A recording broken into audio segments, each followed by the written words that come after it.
मित्रों, रामानंद सागर की जो रामायण आपने टीवी पर देखी होगी, वो भगवान राम और लक्ष्मण जी की सरयू में जल समाधि लेने के साथ ही समाप्त हो जाती है। ज्यादातर लोग भी रामायण की इतनी ही कथा की जानकारी रखते हैं, परंतु क्या आपके मन में कभी ये विचार आया है कि भगवान राम के बाद अयोध्या का क्या हुआ होगा? भगवान राम की संतान लव और कुश का क्या हुआ होगा? और सूर्य वंशों का वंश आगे कैसे बढ़ा होगा? तो मित्रों, अगर आप भी इन्हीं सभी प्रश्नों के उत्तर जानना चाहते हैं, तो इस कहानी को पूरा देखें।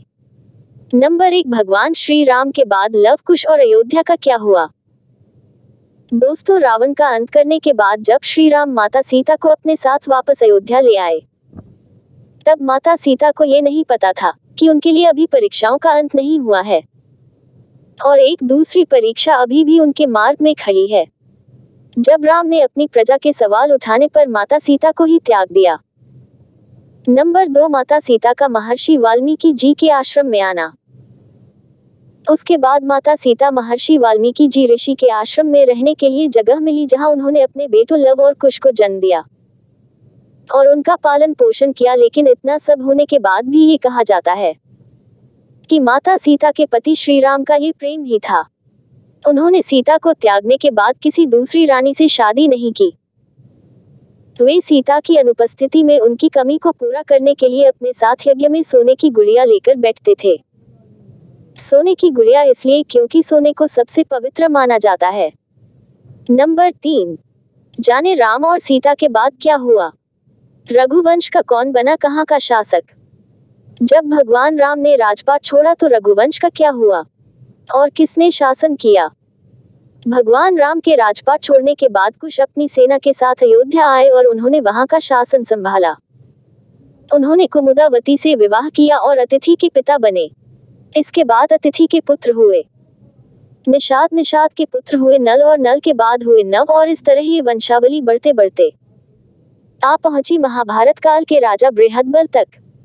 इतिहास में बल का जिक्र कुश की 50वीं पीढ़ी के रूप में होता है। यही भगवान राम के वंशज भी थे जिन्होंने कुरुक्षेत्र के युद्ध में कौरवों की ओर से युद्ध लड़ा था।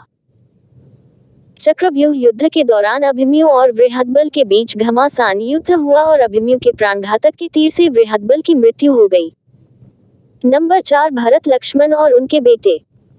पुराणों में भरत, लक्ष्मण और शत्रुघ्न के भी दो पुत्रों का जिक्र मिलता है। भरत के 2 पुत्र हुए दक्ष और पुष्कर। लक्ष्मण के पुत्र चित्रांगद और चंद्रकेतु। हमारे शत्रुघ्न के पुत्र हुए सुबाहु और शिवसिंह। मित्रों, मथुरा का नाम पहले शूसेन था। जब राम ने भरत का राज्याभिषेक करना चाहा तो भरत नहीं माने और दक्षिण कौशल प्रदेश में कुश और उत्तर कौशल में लव का अभिषेक कर दिया गया। भगवान राम के काल में भी कौशल राज्य उत्तर कौशल और दक्षिण कौशल में विभाजित था। कालिदास के रघुवंश चरित्र के अनुसार राम ने अपने पुत्र लव को शरावती का और कुश को कुशावती का राज्य किया था। शरावती को श्रावस्ती माने तो निश्चय ही लव का राज्य उत्तर भारत में था और कुश का राज्य दक्षिण कौशल में। रघुवंशी चरित्र के अनुसार कुश को अयोध्या जाने के लिए विंध्याचल को पार करना पड़ता था।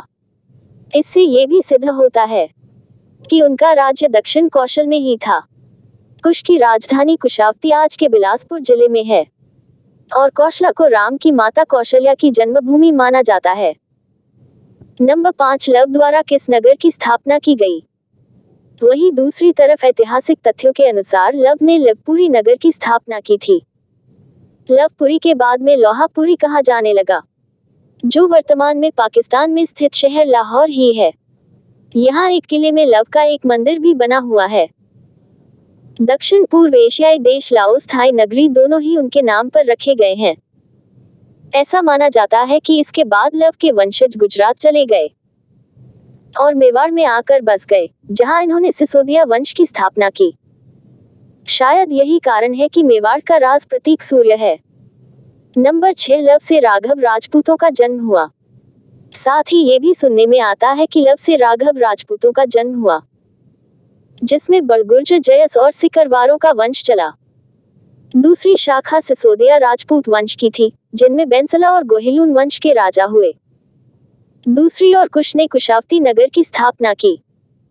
जो छत्तीसगढ़ राज्य के बिलासपुर जिले में है। कुश ने अपना राज्य पूरब की तरफ भी फैलाया और ऐसा माना जाता है थाईलैंड के राजा इसी राजवंश के वंशज हैं।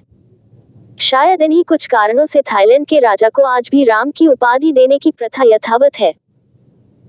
साथ ही कुश से कुशवाहा यानी कि कछवा राजपूत का वंश चला। इसके अलावा मौर्य सैनी सात के संप्रदाय की स्थापना कुश के वंश से ही हुई। नंबर 7, कुश की मृत्यु कैसे हुई?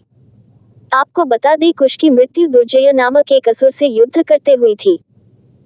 इसके अलावा ऐसा कहा जाता है कि लव और कुश में से कुश का ही वंश आगे बढ़ा। इसी कारण इतिहास में भी कुश के ही वंशजों का वर्णन ज्यादा मिलता है। मित्रों, पुराणों में दूसरे सूर्यवंशी राजाओं का भी जिक्र मिलता है, जिसमें एक नाम राजा सिद्धार्थ यानी कि गौतम बुद्ध का भी है। सूर्यवंश के अंतिम राजा के रूप में राजा सुमित को जाना जाता है, जिनको नंदवंश के संस्थापक पद्म आनंद ने हराकर अयोध्या को कब्जे में ले लिया था। और ये समय ईसा पूर्व से 450 से 360 के आसपास का रहा होगा। नंबर 8, 2019 में भारत की सर्वोच्च अदालत ने ये भी पूछा था, क्या राम के आज भी कोई वंशज अस्तित्व में है?